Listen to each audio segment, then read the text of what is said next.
This conversation is taking place at the Delaware Center for Horticulture.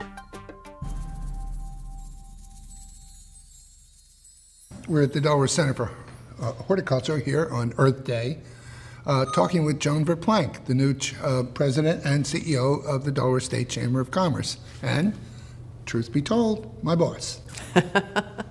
Joan, welcome. Well, thank you. Thank you. You came to Delaware from New Jersey. What attracted you to the job here in Delaware? Why did you apply for this job?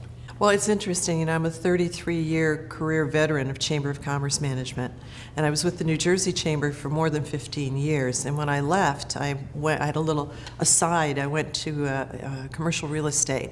And what I realized after 2 years in commercial real estate is I really missed chamber work and association work. Commercial real estate is a very singular, work by yourself kind of business, and I'm used to people and projects and programs, and that's where I derive my energy.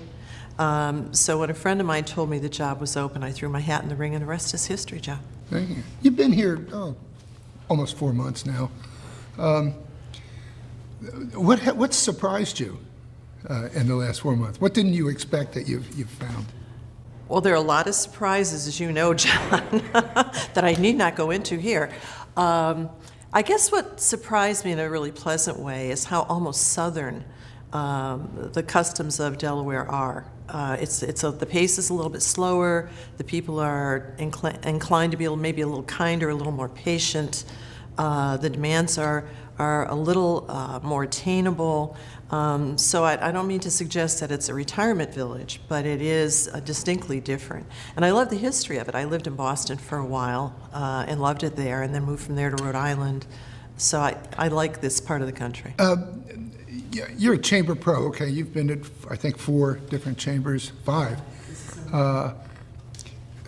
What's the role of a chamber of commerce in the 21st century? What should it be doing?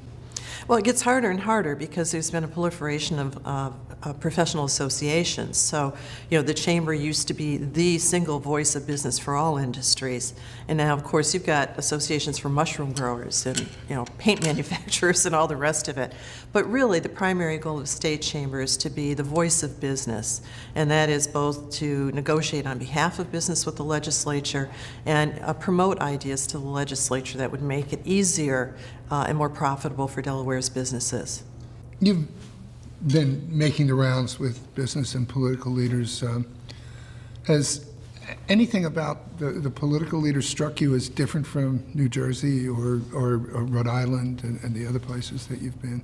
Well, I did spend one day in Dover at the State House. Always a treat. And I kind of smile when I think about the differences because, you know, the legislature here was very small. 62-21 in the Senate, and Senator McBride was addressing our Environment Committee, and he just offhand said, you know, we go back into session at 4 o'clock if you'd like to be introduced to the Senate and say a few words on the Senate floor. That doesn't happen in many places, you know, that you can just sort of hang out and then go in and wait for the session to end and have social time with legislators. It's very close and touchable, which is very nice. What do you think Delaware has to do now to stimulate its economy?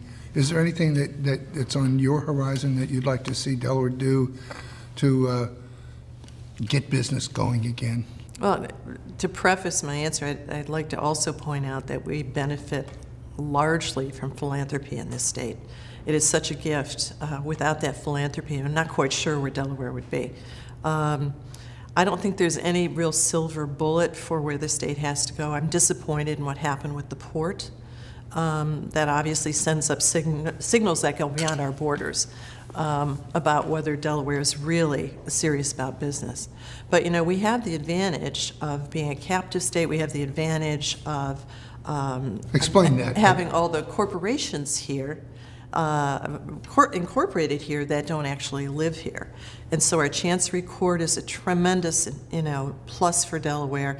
And all we have to do is secure the things that brought those companies here to incorporate and make sure nothing happens to them. Membership organizations have to offer value or nobody's going to join. And I think what you're talking about is in that direction. That is, Well, it's that, John, you know, it's all a value proposition now. It used to be corporations would join because it was the right thing to do. Now they want to know what they're getting out of it. You go for foundation money. They want to know, where's the return on investment for us? Does this complement our goals for our foundation? How are you going to measure the outcomes? It's not just how about $10,000 anymore.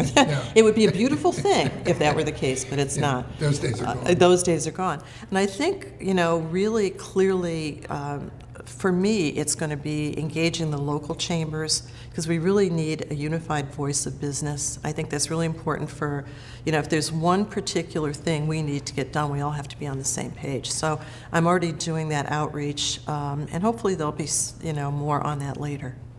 Thank you, Joan. Thank you. You're connected with Content Delaware.